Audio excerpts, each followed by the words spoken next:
الحمد لله وكفى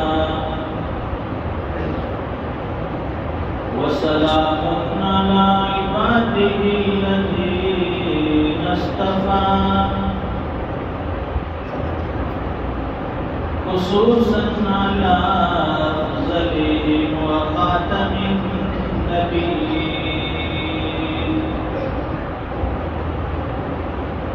محمد الأمين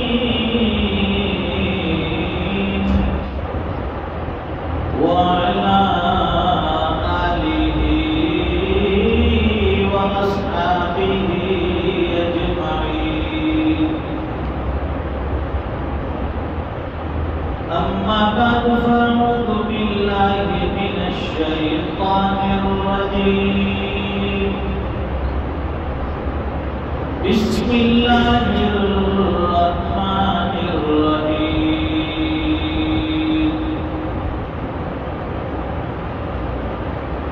يا أيها الذين آمنوا توبوا إلى الله توبة نصوحا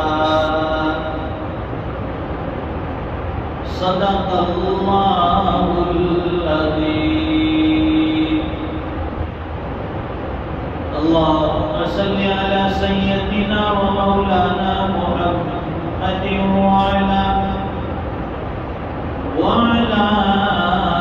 آل سيدنا محمد وبارك وسلم بزرگوں اور دینی بھائیوں،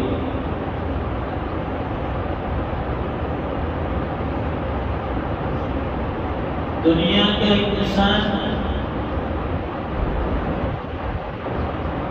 دو طرح سے زندگی گزارتا ہے. ایک اپنی مرضی کے مطابق اور ایک اللہ کے حکم کے مطابق.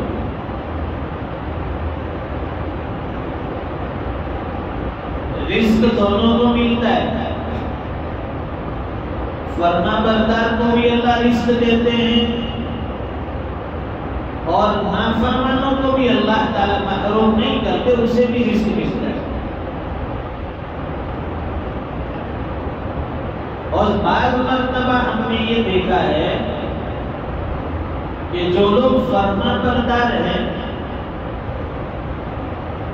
ان پر دنیا میں بہت زیادہ حالات آتے ہیں.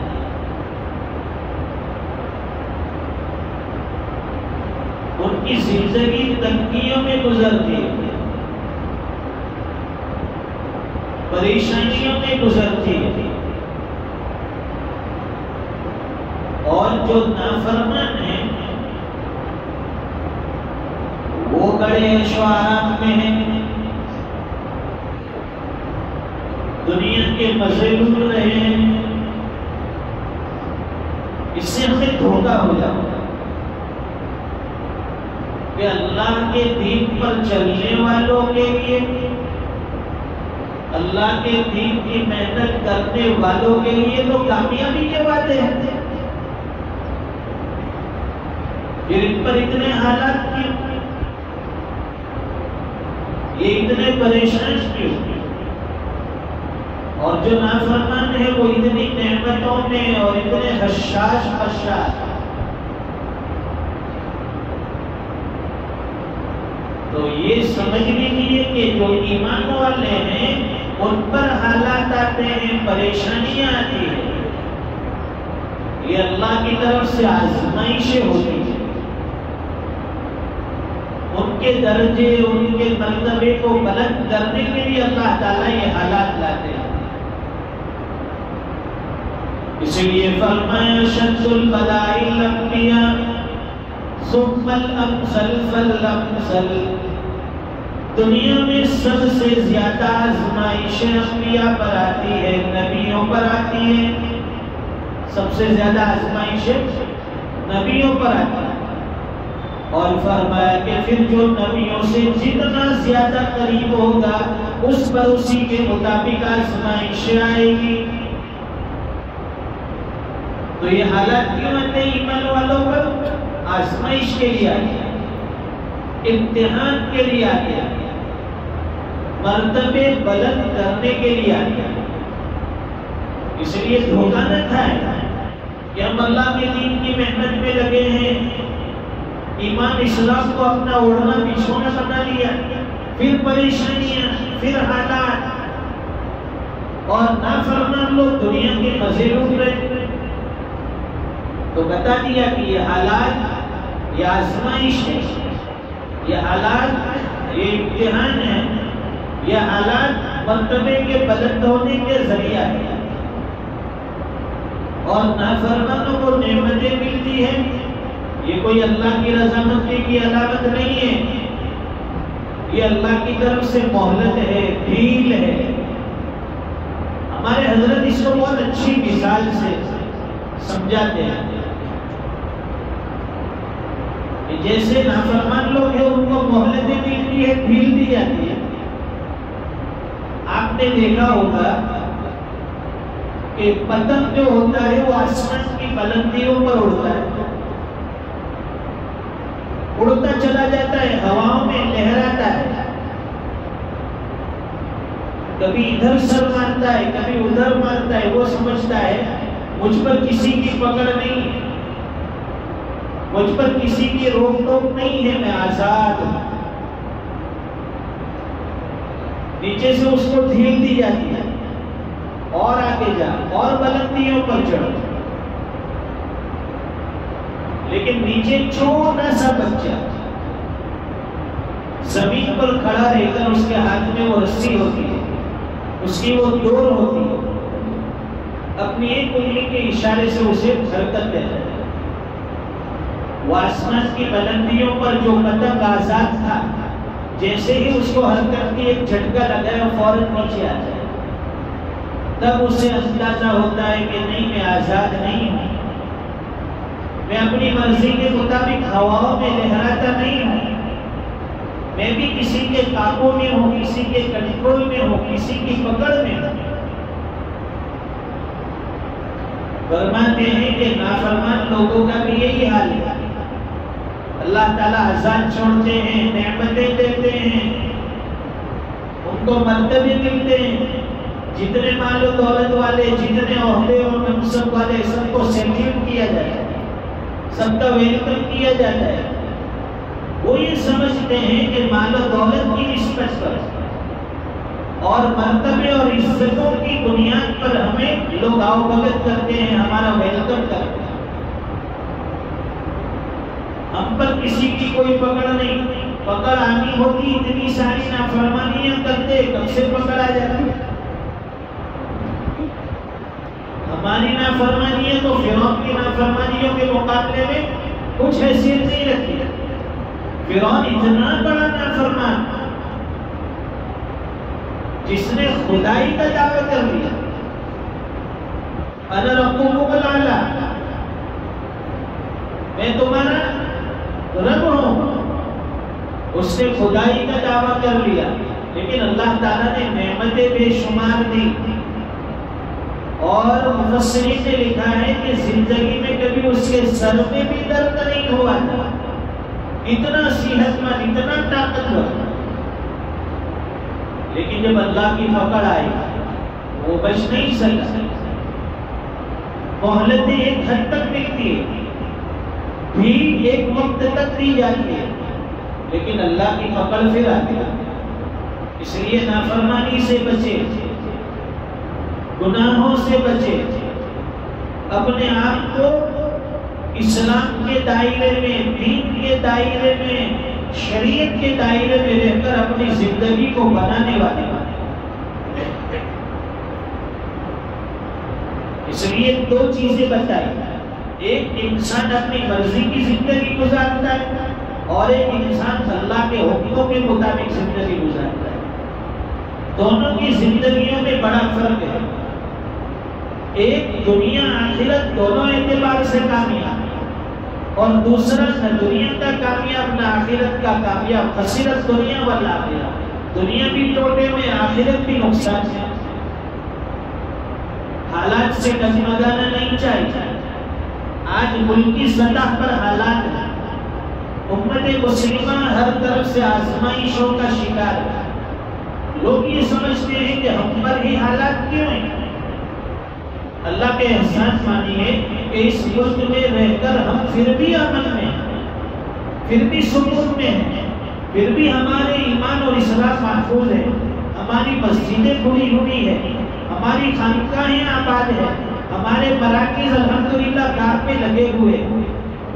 آپ دنیا کے ان ملکوں کو دیکھیے، ان خطوں کو دیکھیے جہاں پر اسلام کا نام لینے پر پابندی، مسلمانوں کو شریعت پر چلنے پر پابندی، مسجدوں میں تالے لگے ہوئے ہیں، میناروں سے اذان کی آوازیں نہیں آتی۔ اس لیے ہمارا یہ رونا صحیح نہیں ہے کہ ہم حالات میں، ہم تو امن میں ہیں، ہم تو سکون میں ہیں، ہر اعتبار سے ہمارے لیے آزادی ہے۔ مسجدوں میں الحمدللہ اذانیں ہو رہی ہے، شکوہ ہے کہ لوگ اذان دینے کے اوپر انگلیاں اٹھاتے ہیں۔ آج ہمارا شکوہ کیا ہو گیا کہ اذان ہو رہی ہے مائک میں لاؤڈ اسپیکر سے، اور لوگ بند کرانے کے لیے تلے ہوئے کہ بھئی یہ لاؤڈ اسپیکر بند کر دو، اور ہمارا جوان نکلتا ہے کہ نہیں لاؤڈ اسپیکر ہم بند نہیں ہونے دیں گے، اذانیں تو ہوگی کچھ بھی ہو جائے۔ ارے اللہ کے بندے، جب تجھے اذان کی اتنی فکر ہے تو پھر اس اذان پر اللہ اکبر کے اوپر تو مسجد میں کیوں نہیں آتا؟ مسجد میں آنے والا بن جا۔ آج ہمارے اعمال کی وجہ سے یہ حالات ہیں۔ ہم نے اذان کے اوپر مسجد میں آنا شروع نہیں کیا، اس لیے لوگ ہماری اذان بند کرانے کے لیے تلے ہوئے کہ اذان ہوتی ہے، ان کو کوئی فرق نہیں پڑتا، یہ تو بازاروں میں گھومتے ہیں، یہ تو نکڑوں پہ بیٹھے ہوئے ہیں، یہ تو چوراہے پہ بیٹھے ہوئے ہیں، پھر اذان کا کیا مطلب؟ آج بھی آپ حرمین چلے جائیں، اللہ سب کو وہاں کی حاضری اور زیارت نصیب کرنا۔ جیسے ہی اذان ہوتی ہے سارے مارکیٹ جتنی بھی ہے ساری کھپ، سارے بازار کلوز، اللہ اکبر اللہ اکبر۔ جیسے ہی اللہ کا منادی پکارتا ہے، اللہ کی صدائیں اور اللہ کی آواز بلندی کی کانوں میں گونجتی ہے، اللہ اکبر، سارے کاروبار بند ہو جاتے ہیں، مارکیٹیں ٹھپ ہو جاتی ہیں۔ چادر اڑانے کی بھی ان کو فرصت نہیں۔ ہمارے یہاں تو کاروباری لوگ چادر اڑا دیتے ہیں، چلو بھائی مال محفوظ رہے، وہ سارے کا سارا کھلا چھوڑ کر چلے جاتے ہیں۔ اللہ کے منادی نے ہمیں پکار دیا، حی علی الصلاۃ، آؤ کامیابی کی طرف، حی علی الفلاح، آؤ کامیابی کی طرف۔ اللہ کے منادی نے کہا کہ آؤ نماز کی طرف، آؤ کامیابی کی طرف۔ نماز میں آؤ گے تو کامیابی ملے گی، کامیابی چاہتے ہو تو نماز کی طرف آ جاؤ۔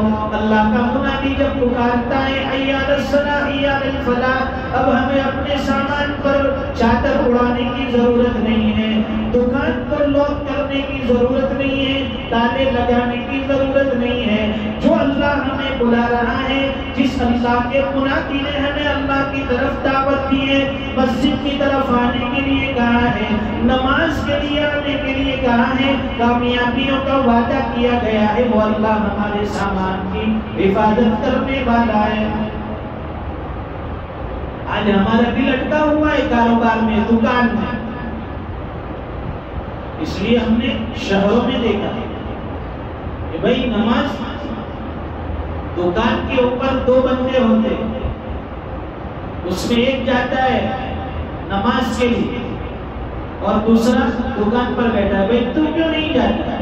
تاکہ وہ نماز کے لیے چلا گیا، اگر میں بھی چلا گیا تو پھر دکان بند ہو جائے گی، کاروبار کا نقصان ہو جائے گا، اس لیے وہ نماز پڑھ کے آ جائے گا، میں بعد میں پڑھ لوں گا۔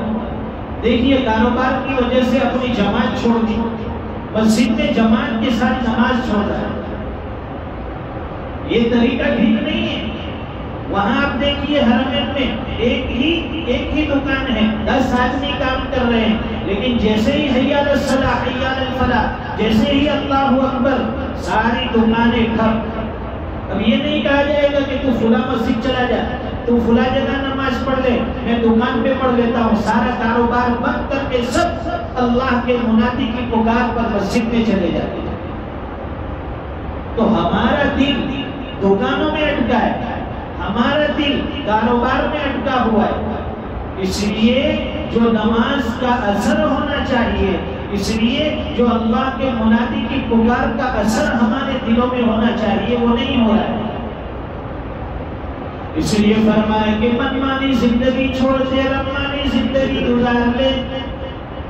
ربانی زندگی گزارنے میں بظاہر حالات ہیں، آزمائشیں ہیں، لیکن یہی آزمائشیں، یہی حالات تجھے کامیاب بنانے کے لیے حی علی الصلاۃ حی علی الفلاح بار بار روزانہ 5 وقت کی نمازوں سے پہلے منادی پکارتا ہے، اللہ کے بندے آ جا مسجد کی طرف آ جا، اے اللہ کے بندے آ جا اللہ کے گھر کی طرف آ جا، اے اللہ کے بندے آ جا نماز کی طرف آ جا، اے مسلمان سب چھوڑ کر اللہ کے در پر آ جا، اللہ کے در کا بھکاری بن جا، ساری مشکلیں یہیں سے حل ہوگی، سارے حالات یہیں سے دور ہوں گے، کامیابی اسی اللہ کے در سے ملے گی، کامیابی اسی نماز سے ملے گی، کامیابی اللہ کے سامنے جھکنے سے ملے گی، کامیابی اللہ سے مانگنے سے ملے گی۔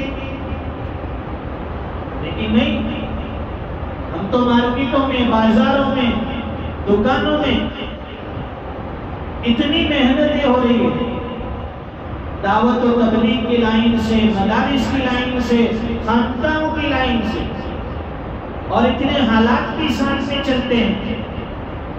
دیکھیے جگہ جگہ مسلمانوں کے اوپر صرف اسلام کی نسبت پر حملے ہوتے ہیں، بھئی یہ مسلمان ہے، حالانکہ وہ 100% نہ دین پر چلتا ہے، نہ نمازوں کا پابند ہے، نہ اس کا کلمہ صحیح ہے، پھر بھی اسے پیٹا جاتا ہے، پھر بھی اسے مارا جاتا ہے، پھر بھی اسے نفرتوں کی نگاہ سے دیکھا جاتا ہے۔ کیوں بھائی؟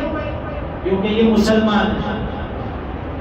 ارے بھائی ایک مرتبہ سچا مسلمان بن کے بتاؤ، ایک مرتبہ وہ نبوی تعلیم بتاؤ، ایک مرتبہ حضور پاک صلی اللہ علیہ وسلم کے اخلاق بتاؤ۔ آج دنیا حضور پاک صلی اللہ علیہ وسلم کا مذاق اڑاتی ہے، حضور کی شان میں گستاخی کرتی ہے۔ قصور ان کا نہیں، قصور ہمارا ہے، ہم نے حضور کی صحیح سیرت ان تک نہیں پہنچائی، حضور کے اخلاق ان تک نہیں پہنچائے، دین کی صحیح تعلیم ان تک نہیں پہنچائی۔ لوٹ کھسوٹ میں مسلمانوں کا نام، چوری میں مسلمانوں کا نام، ڈکیتی میں مسلمانوں کا نام، مرڈر، کڈنیپنگ، قتل و غارت گیری میں مسلمان کا نام۔ کون سا ایسا کام ہے جو آج کے دور کا مسلمان نہیں کرے؟ اس لیے لوگ مسلمان سے نفرت کرتے ہیں، انہیں اسلام سے نفرت نہیں ہے۔ ایک جگہ ہم نے کسی کا انٹرویو سنا، وہ خود کہتا ہے کہ ہمیں اسلام سے کوئی نفرت نہیں ہے، ہمیں مسلمان سے نفرت ہے۔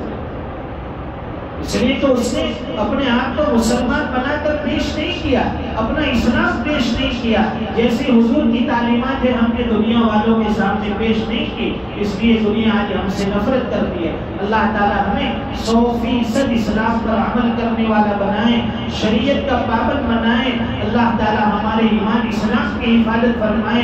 ہم جس ملک میں رہتے ہیں، جس ملک میں آباد ہیں، اللہ تعالیٰ یہاں کے باشندوں کو ہدایت عطا فرمائے۔ ہماری مساجد، ہمارے مراکز، ہمارے خانقاہیں اور ہماری جتنی بھی دینی جگہ ہیں، اللہ تعالیٰ ان سب کی حفاظت فرمائے اور ہمیں اس کے آباد کرنے والا بنائے۔ وآخر دعوانا الحمدللہ رب